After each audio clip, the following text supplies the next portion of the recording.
बढ़िया गई थोड़ी मन भजले हरि का नाम ने बढ़िया गई थोड़ी। नारद बाबा पहुंचे हरिद्वार के आनंद वन में, और आनंद वन में नारद बाबा ने, देखिए एक बात बताते हैं, बड़ी ध्यान से सुनिएगा। नारद बाबा ने आनंद वन में जाके श्रीमद् भागवत का बड़े भाव से विधि पूर्वक श्रीमद् भागवत कथा का आयोजन बाबा जी ने कराया, और महाराज जी स्वयं आयोजक करता बने, और बड़ी अच्छा से भगवान ने भगवत कथा कराई, और श्रीमद् भागवती कथा से उद्धार हुआ। अभी कथा के प्रथम स्कंद ही आरंभ हुए थे कि ज्ञान वैराग्य तरुण अवस्था में हो गए, जवान होके वहां पहुंच गए। भक्ति तो गई ही थी, ज्ञान वैराग्य भी चले गए वहां, तरुण हो गए ज्ञान वैराग्य। और बड़ी अच्छा से श्रीमद् भागवत कथा का आयोजन हुआ, तीनों का स्थापना हुआ। ज्ञान वैराग्य, देखिए ये ज्ञान यज्ञ है। ज्ञान मतलब अपनी बुद्धि, मति को टालता है परमात्मा ही, और मति को बनाता है परमात्मा ही। ज्ञान आपका सलामत रहे बस। ज्ञान अगर आपका सलामत है, ज्ञान मतलब परमात्मा से थोड़ा डर का ज्ञान। हाँ, डर का बेटा अगर बने हुए हैं तो बाप के सामने डरना नहीं है, लेकिन डर एक चीज का होना चाहिए। किस चीज का? कि हमारे बाबूजी अगर अफसर ग्रेड पे रहे हैं तो हम कोई ऐसा कार्य गांव में ना कर दे कि बाबूजी को सिर झुका के चलने का नौबत आए। इससे डरना चाहिए कि पिता का सिर ऐसे नहीं रहा है तो हम भी कोई कार्य ऐसे ना करें जिससे पिता के सिर झुकाने और उठाने में कोई प्रभाव पड़े। सोच लेना, इसका डर तो होना ही चाहिए। आदमी में इसका डर होना जरूरी है, चाहिए भी। ये ज्ञान होना चाहिए, और ये ज्ञान अगर है तो सोच लेना अभी ज्ञान आप में जीवित है। हाँ, अगर आप कोई कार्य करने से पहले अपने से बड़ों का सलाह लेते हैं तो सोच लेना कि अभी ज्ञान जीवित है, अभी जवान है। और जब से आप सलाह लेना बंद कर देते हैं और मैं जो हूं सो मैं हूं करते हो, तो जब मैं था तब हरि नहीं, और जब हरि है मैं नहीं। जब हरि आएंगे तो मैं नहीं रहेगा, और जब मैं आएगा तो भगवान छोड़ के भाग जाएंगे। सोच लेना, हाँ, भगवान छोड़ के भाग जाएंगे जब मैं आएगा। इसलिए मैं का तो परित्याग ही कर देना चाहिए। एक बड़ी छोटी सी कथा है, सुनाते हैं।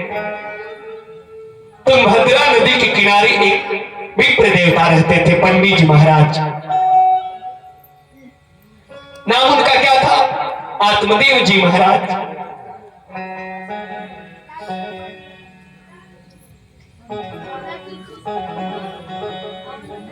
बड़ी सुंदर उपदेश भक्ति को नारद बाबा ने भी दिया।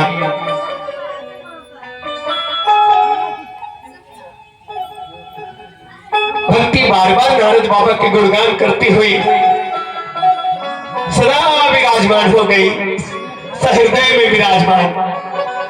उन्होंने कहा कि जो मुझे बुलाने का प्रयास करेगा मैं उसे इंतजार नहीं करवाने दूंगी, तत्क्षण प्रवेश कर जाऊंगी, आऊंगी मैं। लेकिन देखना, भक्ति में ज्यादा लोग प्रवेश नहीं करते। ऐसर आवत अति कठिनाई, राम कृपा बिनु आई न जाई।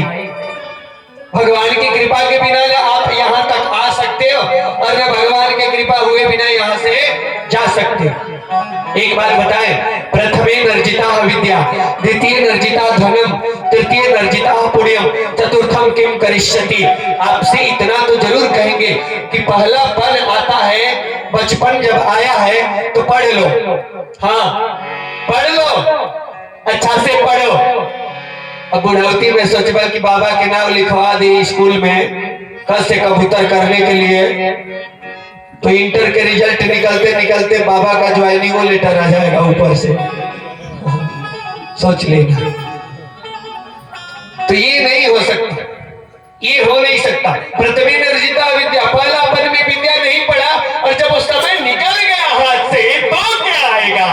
द्वितीय निर्जिता धनम, जवानी आया है तो किसकी मजाक उड़ाने में बिता रहा है, किसकी गलती देख रहा है, किसके पीछे पीछे घूम के हंसी उड़ा रहा है।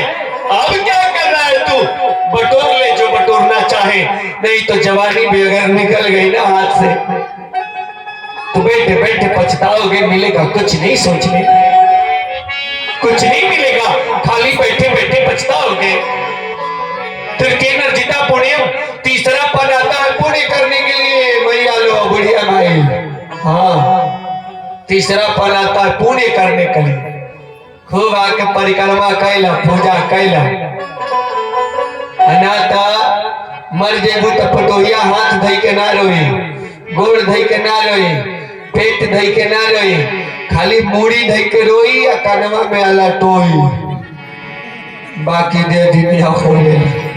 सोच लेना ये तो होगा, इसलिए सब मतलब ही है। सोच लेना, समय आने पर सब कर लो, नहीं तो एक बार हम भी इतने छोटे थे, इतने छोटे, माई लेके गोदी में खिलावे, बाबूजी कंधे पे झुलावे। हाँ थोड़ा सा चलने लायक हुए और दरवाजे पर आए तो एक जवान आदमी को देखा, और जब उसकी जवानी को देखा तो मन में इच्छा जगी, हम भी जवान होते तो बड़ा अच्छा होता। जवानी तो आई लेकिन बचपना गंवा दिया हमने। अब संसार की सारी संपत्ति लगा लो, कंपनी खरीद लोगे, हाँ धन दौलत कंपनी सब कुछ खरीद लोगे, लेकिन जवानी से फिर बचपना खरीदना चाहो तो सारा औकात लगा लो, लेकिन अब तेरे बस का नहीं है। हाँ अब बुढ़ापा से जवानी कैसे आई बाबा। पछताएगा रे भाई पछताएगा, फिर गया समय नहीं आएगा। पछताएगा रे भाई पछताएगा, फिर गया समय नहीं आएगा। पछताएगा रे भाई पछताएगा, फिर गया समय नहीं आएगा। पछताएगा रे भाई पछताएगा, फिर गया समय नहीं आएगा। हे नदी किनारे बाग लगाया, मूर्ख सोए ठंडी छाया। नदी किनारे बाग लगाया, मूर्ख सोए ठंडी छाया। ये नाती का, ये नाती है हमारा, ये हमारा बड़का बेटा है, ये हमारा छोटका बेटा है, बड़ी आनंद है तनख्वाह हमारे घर ही देगा। नदी किनारे बाग लगाया, मूर्ख सोए ठंडी छाया। नदी किनारे बाग लगाया, मूर्ख सोए ठंडी छाया।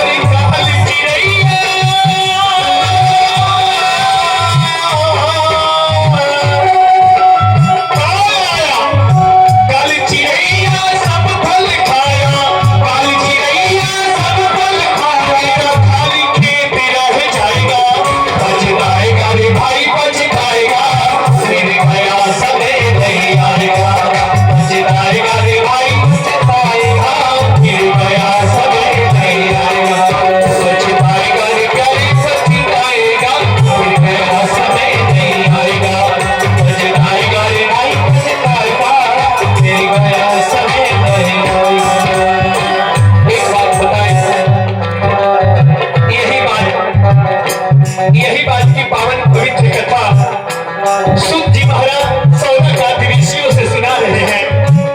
हे सौनक जी महाराज, एक बड़ी विचित्र कथा सुनाते हैं। पछताएगा रे भाई पछताएगा, मेरे घर पछताएगा रे भाई पछताएगा, मेरे घर नहीं आएगा। भगवान की कथा तो, और कथा के माध्यम से कथा के बारे में समझाने का सूत जी महाराज का केवल एक ही लक्ष्य है कि वो सौनक आदि ऋषियों को बताना चाहते हैं कि इस कथा से, श्रीमद् भागवती कथा के केवल श्रवण मात्र कर लेने से दुष्ट का भी सुधार हो जाता है, कभी कभी मूर्ख का भी सुधार हो जाता है, कभी कभी पापी का भी सुधार होता है, कभी कभी पातकी का भी सुधार होता है, कभी कभी छल कपट दम द्वेष पाखंड झूठ अन्याय फरेब के कपड़ा जो पहन के स्वयं चलते हैं उसका भी कभी कभी कल्याण होता है श्रीमद् भागवत की कथा श्रवण करने से। लेकिन सुनना पड़ेगा, हाँ सुनना पड़ेगा, बिना सुने नहीं।